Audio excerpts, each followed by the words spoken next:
Hello everyone and welcome to another episode of Rob's video blog. We have a special guest this evening, my cat Stella, who is so excited about what we're about to discuss and talk about that she just fell asleep. So let's dive right in. So some of you know I had my ACL replaced and my meniscus sewn back together back in May. And it is pretty much the middle to end of September, and I'm making very good progress. I ran my first mile a couple weeks ago. I've started doing some agility things, back and side-to-side motions, sprinting, running backwards, up and down boxes, that sort of thing. So making good progress.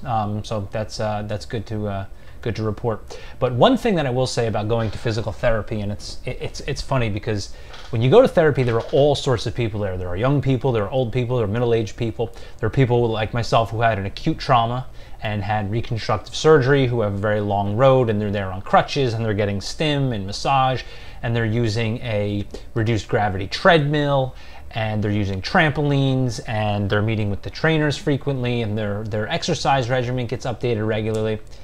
And then there are some people who are just really, really old and have neck pain and back pain and can barely walk. And so they exercise a little bit, doing daily things, you know, walking up and down, standing up and down, to get them back in shape to try and take care of themselves and be able to move through life, the remainder of their life, under their own power. And then there are people who are just kind of there because they're just a little out of shape, or they always had a knee or ankle problem or a shoulder problem that bothered them, or maybe they're overweight and they have bad ankles now. And I would say, just from my, guesstimate, I would say probably half of the patients at my physical therapist office kind of fall into that category. And it's kind of silly and kind of annoying because I am there. I am busting my butt trying to get back physically, trying to build my leg strength up, my coordination, to get back to where I was before I tore my ACL and my meniscus.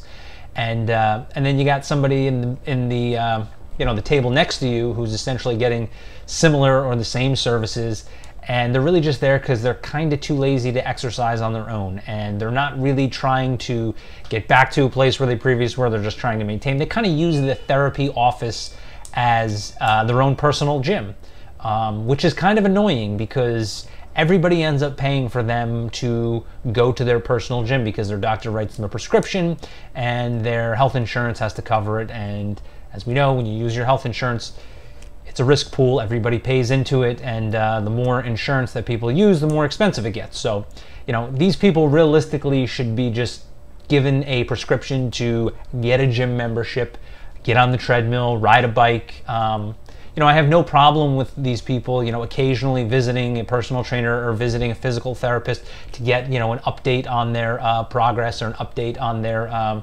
exercise schedule for them to do. But like, do I need to see the same guy, middle-aged, kind of out of shape guy, come in there every day and walk on the treadmill for 15 minutes and ride the bike for 5 minutes and walk up and down a box 10 minutes and pick up a box 20 times? It's like, it's kind of annoying when there are people there. There are old people there who legitimately need the help and the treatment. There are people with acute traumas that really need the help and the treatment. And then there's people there who are just kind of too lazy to go to the gym themselves.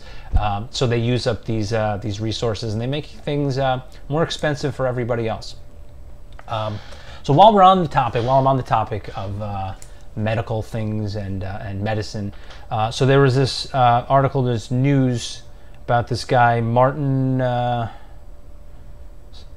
Shkreli,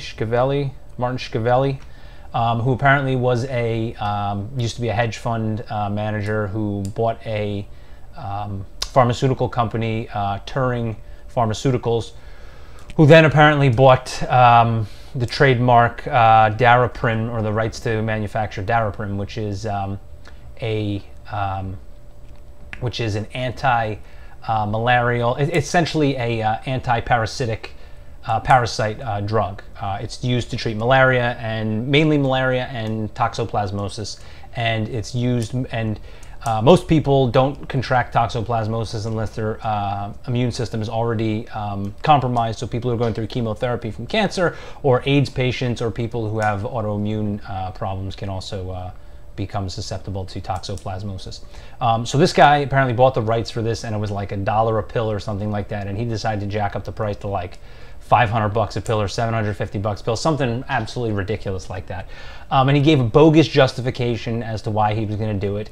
And let's all face it, we've seen, you've probably seen photos of him on Twitter, on Facebook, and I'm sure you've read the articles. I don't know the guy, but it kind of just gives off the vibe that the guy's kind of a jerk. So I'm not going to make a judgment because, again, I don't know the guy, but, everything just stinks really, really bad. Well, good news. After about 2 days of being pretty much berated with all sorts of negative news and negative attention and negative interviews, that he has decided to lower the price. Now, he hasn't said what he's going to lower the price to. I'm assuming it's probably going to be something above what it was previously, because he indicates, hey, they weren't making any money on it, and it's very possible they weren't. I would say there's probably pretty decent evidence that they really weren't making very much money on it, because they were literally like they were the only manufacturer of the drug that supplied it in the United States. There are other manufacturers of the generic that supplied it worldwide, but they were the only ones who were allowed to supply it in the United States. The only ones who did supply it in the United States. And the fact that they're the only one making the drug and supplying it in the US kind of tells you that there's really not much of a market there.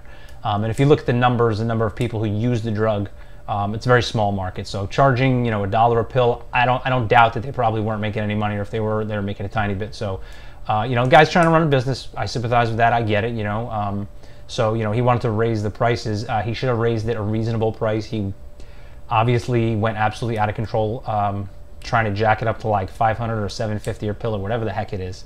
And his justification was really crappy. It was pretty disingenuous. But like I said, the good news is, after all the media attention and after all the negative feedback that he's gotten, they've pretty much forced his hand into lowering the price. Which is fantastic, and it is exactly what I want to highlight and bring to everyone's attention, because when this happened, there's tons of people calling for, well, the government needs to pass a law that, they can't, pharmaceutical companies shouldn't be able to gouge people on price, and so on and so forth. Well, the simple solution, firstly, to companies that want to price gouge is open the market up to competition. They're the only company that I know of that is able to distribute it within the United States. A quick Google search can tell you that if you want to go online and find the generic of Daraprim online, you can order from Canada, the UK, Australia, India, New Zealand, all these places, and have it shipped here for less than $1 a pill. I found it for like 13 cents a pill or something like that.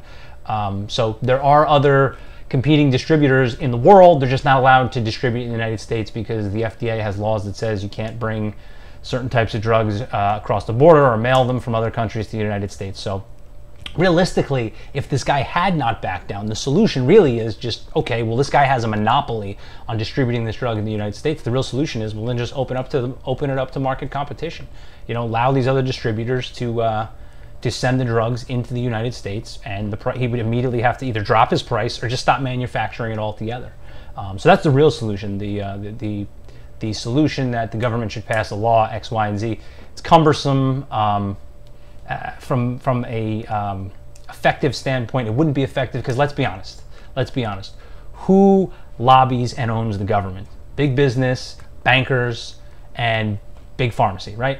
So who is to, it seems silly to think that the government, who literally just passed Obamacare, which essentially guarantees the insurance companies business, these insurance companies and the drug companies, I mean, the government's in their back pocket. So it seems kind of silly to think that the government would then pass a law that's going to negatively, affect these drug companies. I just don't see it happening. And realistically, in a voluntary society, the way we do deal with this sort of thing is exactly what happened. Is you direct the negative media attention to him, and it got so bad that the other people that invested with him, his investors in his company, I'm sure went to him and said, "Hey, you better lower the price, and you better put out a PR statement, repairing the reputation of this company, because nobody's going to do business with us, and we have money invested. We don't want you blowing it because you're being an arrogant turd trying to rip people off." So it's a big win. I'm really glad to see it, by and large, because a lot of the times the media, to me, is very toxic. They're disingenuous in the reporting. Most of the reporting is not fact-based. So this is one case where you know, they did a good job bringing to light an injustice, something that probably was not appropriate, and it's being rectified. It's being rectified in a voluntary manner without coercion. So that's good, and it's extraordinarily effective. Ostracism and public opinion, and you know, damaging a person's reputation based on their arrogant and silly actions is really an effective way. Is a really good way to affect change within society as a whole. So I'm glad to see that the media was able to do that. With that being said, I gotta throw in a little tweak because I can't stand the mainstream media to begin with. When I opened up my browser, I think it was maybe yesterday or 2 days ago, thing pops up like, you know, drug company jacks price up for cancer and AIDS pills. It's like, okay, well, you know, obviously they're doing it as clickbait. I get it, they're supposed to get headlines, but let's be clear about something. Okay, yes, cancer patients use it. Yes, AIDS patients do it.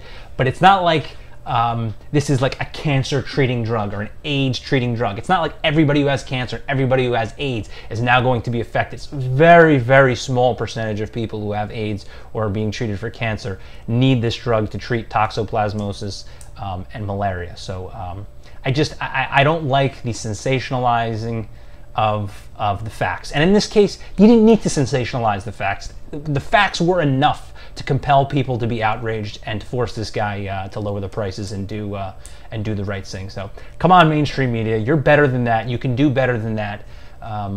You don't need to resort to crappy journalism to actually sell an article and get people to click on it. So let's clean that up a little bit. That's it for now. Thanks for watching, and I'll see you guys next time.